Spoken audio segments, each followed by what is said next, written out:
ભાવનગરમાં સાયબર ક્રાઇમના ફ્રોડના જિલ્લામાં 1.5 વર્ષના 6,000થી વધુ કેસમાં 1.83 કરોડના નાણાં અનફ્રીઝ કરાયા છે। ભાવનગરમાં તેમજ ગુજરાત રાજ્યમાં થયેલા સાયબર ક્રાઇમની કામગીરી અર્થે જિલ્લા પોલીસ અધિક્ષક ડોક્ટર હર્ષદ પટેલની અધ્યક્ષતામાં પત્રકાર પરિષદ યોજાઈ છે। પત્રકાર પરિષદમાં સાયબર ક્રાઇમની કામગીરી અને સાયબર અવેરનેસ, નાણાં પરત જેવી પ્રજાલક્ષી કામગીરી તેમજ લોકોમાં સાયબર ક્રાઇમ બાબતે જાગૃતતા આવે તે હેતુથી જિલ્લા પોલીસ અધિક્ષક ડોક્ટર હર્ષદ પટેલ દ્વારા માહિતગાર કરવામાં આવ્યા છે।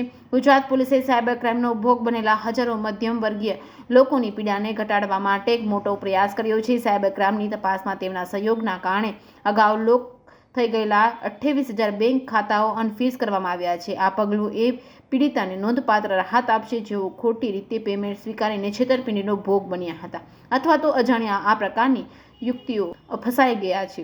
ભાવનગર જિલ્લામાં થયેલા સાયબર ક્રાઇમની કામગીરી અંગે જણાવ્યું હતું કે તારીખ 1 જાન્યુઆરી 2023 થી 31 જુલાઈ 2024 સુધીમાં 7,000થી વધુ નાણાકીય છેતરપિંડીની ફરિયાદ મળી છે। જે કેસની ગુજરાતી સાથે હિરેન ભાયાણી, ભાવનગર। અત્યારના પ્રવર્તમાન સમયમાં અવારનવાર સાયબર ફ્રોડ થઈ અને નાગરિકો સાથે એક યા બીજા પ્રકારે છેતરપિંડી થતી હોય એવા કિસ્સાઓ પોલીસની સામે આવતા હોય છે।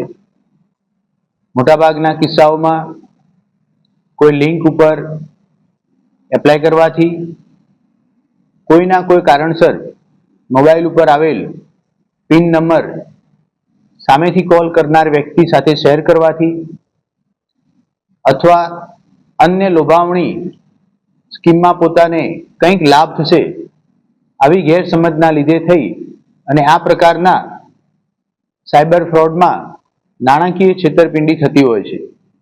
સામાન્ય સંજોગોમાં આ પ્રકારના કેસમાં જે ભોગ બનનાર છે એના એકાઉન્ટમાંથી અન્ય રૂપિયાનું ટ્રાન્ઝેક્શન ફ્રોડ કરનાર વ્યક્તિના એકાઉન્ટમાં ન થાય એ માટે થઈ અને ભોગ બનનાર વ્યક્તિનું બેંક એકાઉન્ટ પણ સામાન્ય રીતે ફ્રીઝ કરવામાં આવતું હોય છે। આમ છેલ્લા ઘણા સમયમાં 28,000 જેટલા બેંક એકાઉન્ટ ભોગ બનનારના જે ફ્રીઝ થયેલા હતા એને અનફ્રીઝ કરવામાં આવેલા છે।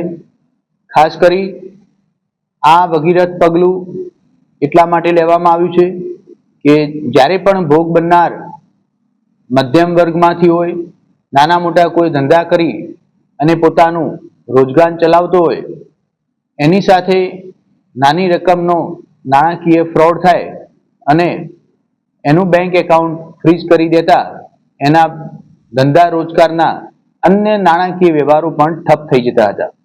તો છેલ્લા સમયમાં આ દિશામાં ગુજરાત પોલીસના દરેક જિલ્લા અને ડીજી ઓફિસ ખાતે કાર્યરત ઇકોનોમિક સાયબર સેલે 28,000 જેટલા ભોગ બનનારના એકાઉન્ટ અનફ્રીઝ કરી દીધેલા છે।